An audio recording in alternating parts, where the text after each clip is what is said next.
night was still in Namche Bazaar. The wind carried a faint whistle from the distant peaks, a voice that seemed older than time itself. Ramos sat beside Harish, their fire crackling in the cold air. He looked at his best friend, the one who had decided to climb Mount Everest, and said softly, "Harish, before you go chasing the sky, I want to tell you a story of a man who tried to touch heaven, but never came back. The legend of Allen Thapa. His name was Allen Thapa, from a small village near Pokhara. He wasn't born a hero, nor trained by the best. He was just a man with an impossible dream, to stand where the earth ends and the sky begins. Every morning he would watch the white crown of Everest from his rooftop, and every time the first light touched the summit, Allen whispered to himself, "One day, I'll be there." Years passed. He worked as a porter for foreign climbers, carrying loads heavier than his own weight. He saved every rupee, every breath, every ounce of strength, all for one climb. When he finally joined an expedition, he told his mother, "Don't wait for me, Amma. Just look at the mountain. If I don't return, know that I'm still somewhere in her arms." The ascent from Lukla to base camp, he moved like a man possessed by destiny. Other climbers complained about the thin air, the cold, the blisters, but Allen only smiled. He said, "Pain is the mountain's way of testing if you're worthy."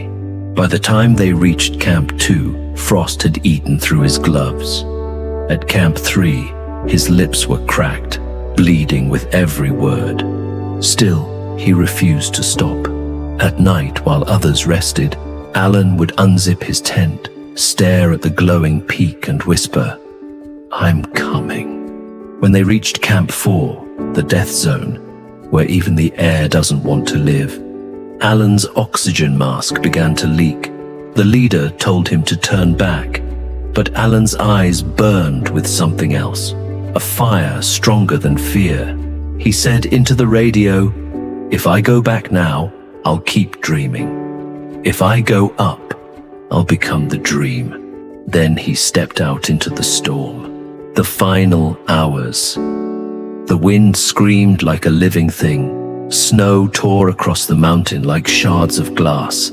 Every step Allen took sank deep into powder that seemed to swallow him whole.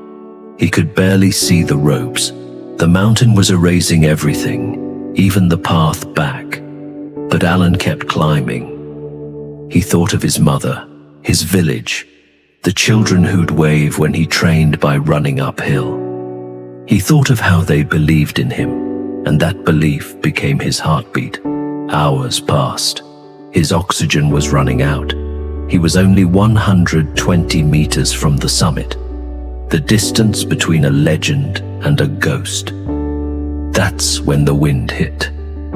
It ripped his flag away, tore his gloves, froze his fingers black.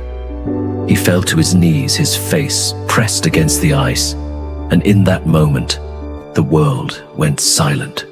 He looked up, and through the white storm, he saw it. The summit, so close, it looked like heaven's doorstep.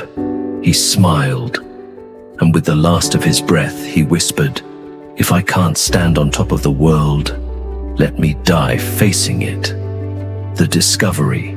3 days later, when the storm cleared, a search team found him, frozen in place, sitting upright, facing the summit. His prayer flags were wrapped around his shoulders, fluttering in the wind, and in his frozen hand was a small locket. Inside it, a picture of his mother and a few grains of soil from his village. They said he looked peaceful, as if he was still watching the top, still chasing the dream beyond death. To this day, climbers who pass that point stop for a moment. They touch their hearts and whisper, "Jai Allen," because in the mountain's silence, Some say you can still hear him breathing, as if his soul became part of the wind above the clouds. Ramos looks at Harish. When Ramos finished, the fire had turned to embers. He looked at Harish and said, "Everest doesn't take lives, my friend. It takes dreamers, and keeps them close forever. I don't want to lose you to the sky, Harish. I'd rather see you standing here than frozen in her embrace." Harish said nothing.